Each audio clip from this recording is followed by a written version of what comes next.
নমস্কার বন্ধুরা, আমি শ্রাবণী আপনাদের সবাইকে স্বাগত জানাই আমার শ্রেয়াস কিচেনে। আজকের পর্বে আমি একটু ভিন্ন স্বাদের রেসিপি নিয়ে এসেছি আপনাদের সামনে। একঘেয়ে রেসিপি খেয়ে বোর হয়ে গেলে মুখের স্বাদ বদলাতে কিন্তু এই রেসিপিটি ট্রাই করতে পারেন। একেবারে ভিন্ন স্বাদের এই রেসিপিটি আজ আমি আপনাদের সাথে শেয়ার করছি। চলুন দেখে নিই এই রেসিপি। এর জন্য প্রথমে আমি দেখুন কড়াইতে দিয়ে দিচ্ছি হাফ চামচ বাটারটা একটু গলে এলে, বাটারটা যখন গরম হয়ে যাচ্ছে একটু গলে আসছে, সেই সময় এখানে আমি দিয়ে দেব 1 চামচ ময়দাটা বাটারের মধ্যে ভালো করে কিন্তু মাখনের মধ্যে পুরোটা ভালো করে আমরা এই যে নাড়াচাড়া করে নেব। দেখুন পুরো মাখনটা যখন মিশে গেল তখন এই রকম কালার হয়ে আসবে।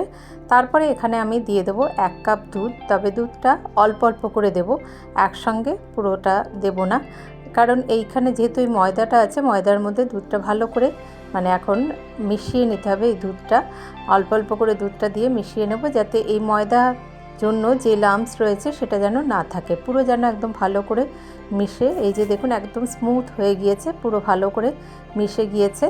একটু এখানে কিন্তু বেশ একটু ঘন হয়ে আসবে, সেই সময় আমি এখানে একটা চিজ স্লাইস ব্যবহার করেছি। আপনারা চাইলে কিন্তু গ্রেট করা চিজও দিতে পারেন। এবার চিজ স্লাইসটা দেওয়ার জন্য এইটা আর একটু গ্রেভিটা ঘন হয়ে আসবে। বাটারেও একটু নুন আছে এবং এই চিজেও একটু নোনতা ভাব থাকে, সেই জন্য এখানে কিন্তু আমি কোনো রকম মশলা দিলাম না। এই আমাদের হোয়াইট সস রেডি হয়ে গেল, সেটা একটি পাত্রে নামিয়ে রাখলাম। তারপরে কড়াইতে দিয়ে দিচ্ছি 1 চামচ রিফাইন্ড তেল, তার সাথে হাফ চামচ বাটার। তেল আর বাটারটা যখন গরম হয়ে এলো তখন এখানে দিয়ে দেব সবজি। এই শীতকালীন সবজি যেমন গাজর, ফুলকপি, বিনস, ক্যাপসিকাম। আপনারা চাইলে এখানে ফুলকপির বদলে কিন্তু ব্রোকলিও ব্যবহার করতে পারেন, আর yellow bell pepper, red bell pepper সেসবও ব্যবহার করতে পারেন, সুইট কর্নও ব্যবহার করতে পারেন। আমি এখানে গাজর, বিনস আর ক্যাপসিকাম আর ফুলকপি ব্যবহার করছি। ক্যাপসিকামটা পরে দেব, প্রথমে এই সবজিগুলো একটুখানি নুন দিয়ে ভেজে নেব।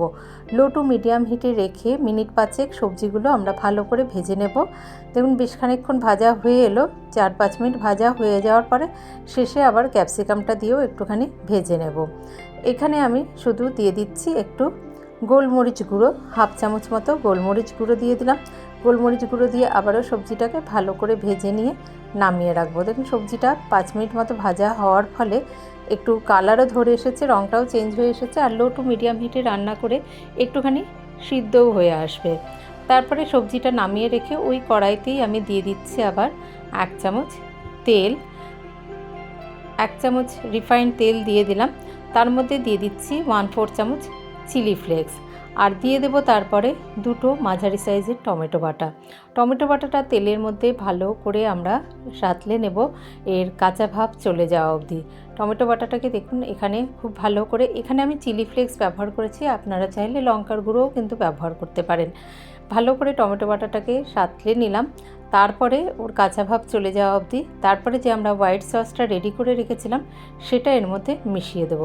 খুব ভালো করে মিশিয়ে দিয়ে রান্না হতে দেব যতক্ষণ না এই তেল ছাড়তে শুরু করে, সেই সময় অবধি ভালো করে দেখুন। এটা আমরা প্রথমে পুরো এই মিশিয়ে দিলাম, একদম সবটা মিশিয়ে দেওয়ার পরে এটা হতে দেব। আস্তে আস্তে তেলটা কিন্তু ছাড়তে শুরু করবে।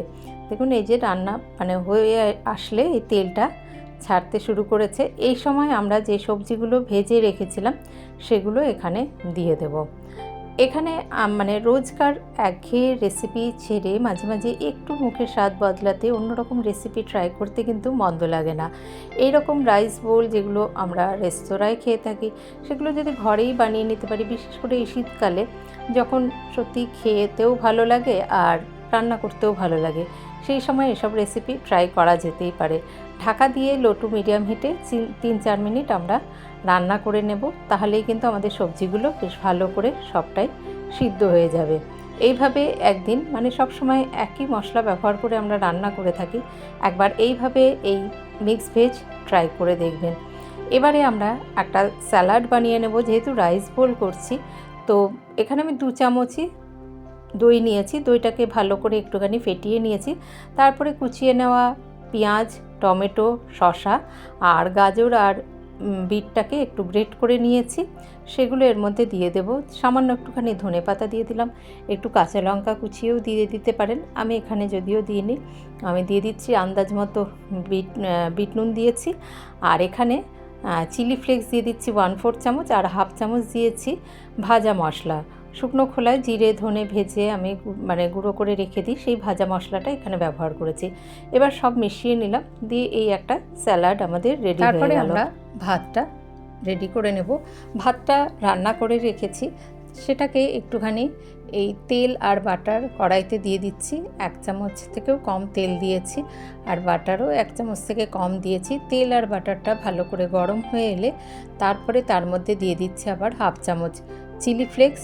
চিলি ফ্লেক্সটা একটু ভালো করে মিশিয়ে নিলাম। এখানে চাইলে আপনারা একটু অরিগানোও ব্যবহার করতে পারেন, আমি শুধু চিলি ফ্লেক্সই দিয়েছি। আর তারপরে দিয়ে দেবো কুচিয়ে নেওয়া রসুন 1 চামচ মতো, আর এখানে এই পেঁয়াজ পাতার যে নিচে সাদা সবুজ অংশটি থাকে সেটা একটুখানি কুচিয়ে নিয়েছি, সেটাও দিয়ে দিলাম খানিকটা। দিয়ে এগুলো একটুখানি প্রথমে সাঁতলে নিচ্ছি। তারপরে এবারে আমরা রান্না করে নেওয়া ভাতটাই দিয়ে দেবো। এখানে কিন্তু ফ্রেশ ভাতই ব্যবহার করেছি। রান্না করে নেওয়া ভাত এখানে আমরা এবার দিয়ে দেবো। তারপরে ভাতটা ভালো করে আস্তে আস্তে এর মধ্যে মিশিয়ে নেব। এবার এখানে দিয়ে দেবো আন্দাজ মতো নুন। দেখুন ভাতটা নিচ থেকে নিয়ে এইরকম এই চওড়া একটি হাতার সাহায্যে করলে সুবিধা হয়, তাহলে ভাতগুলো ভেঙে যায় না। এবার আন্দাজ মতো দিয়ে দেবো নুন, আর দিয়ে দিচ্ছি সামান্য একটু গোলমরিচ গুঁড়ো।